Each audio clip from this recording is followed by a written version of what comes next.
Добрый день, паважаныя сябры, працягваем вывучаць гісторыю Беларусі. Тэма урока: у што верылі нашы продкі. Вельмі даўно нашы продкі верылі ў розныя таямнічыя сілы, у існаванне добрых і злых духаў. Сярод такіх духаў былі лесуны, хатнікі, вадзянікі. Паглядзіце на экран іх малюнкі.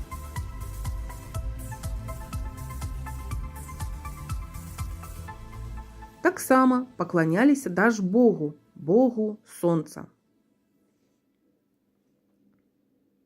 Вельмі стараліся ўлагодзіць Перуна, бога грому і маланкі.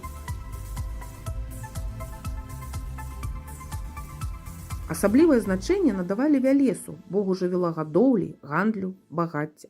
Ад старадаўніх вераванняў у нас захавалася купалля. Гэта старажытнае народнае свята зараз азначаецца летняй ноччу 6 на 7 ліпеня. Адзін з самых вядомых купальскіх звычаяў – пошук папараць-кветкі.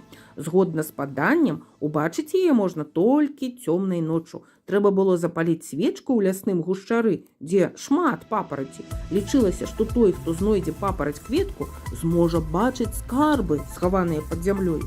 Зможа разумець мову птушак, звяроў, а яшчэ ніводная купальская ноч не абыходзілася без вогнішча.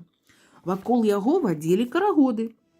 Праз агонь пераскоквалі, узяўшыся за рукі, маладыя хлопцы з дзяўчатамі. Агонь лічыўся ачышчальнай сілай. Людзі верылі, што такой жа ачышчальнай сілай валодае вада. Таму ўсе імкнуліся выкупацца менавіта ў купальскую ноч. Дзяўчаты варажылі на свайго каханага на беразе рэчкі. Яны пускалі вянкі, сплеценыя з розных траваў у ваду. Папараць-кветка з'яўляецца эмблемай беларускага дзяржаўнага універсітэта. У будучым вы можаце выбраць яго для свайго навучання. Напрыканцы снежня і ў пачатку студзеня нашы продкі адзначалі каляды. Яны ахоплівалі адразу 3 святы: нараджэнне Хрыстова, Новы год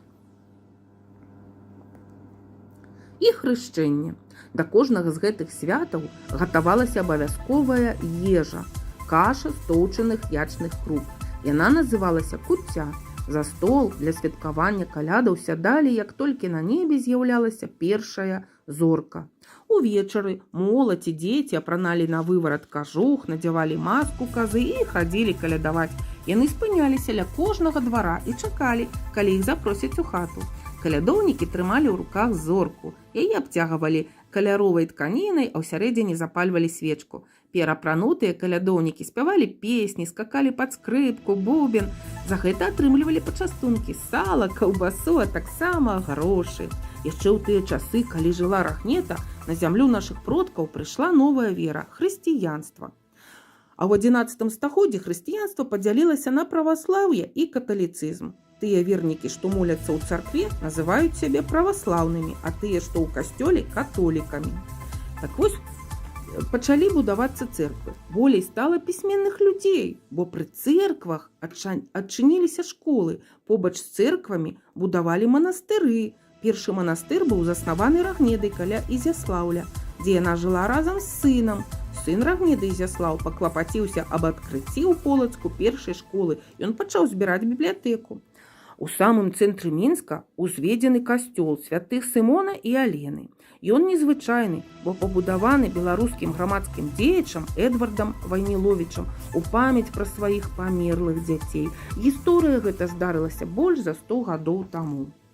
Жывуць сярод нас і прыхільнікі іншых веравызнанняў. Вернікі-татары наведваюць свае храмы, мячэці, а яўрэі наведваюць сінагогі.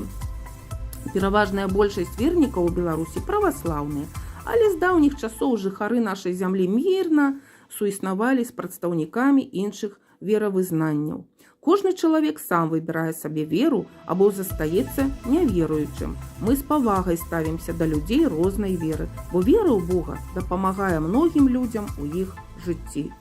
Мы сёння даведаліся пра тое, у што верылі нашы продкі. Дзякуй за ўвагу. Да сустрэчы, сябры!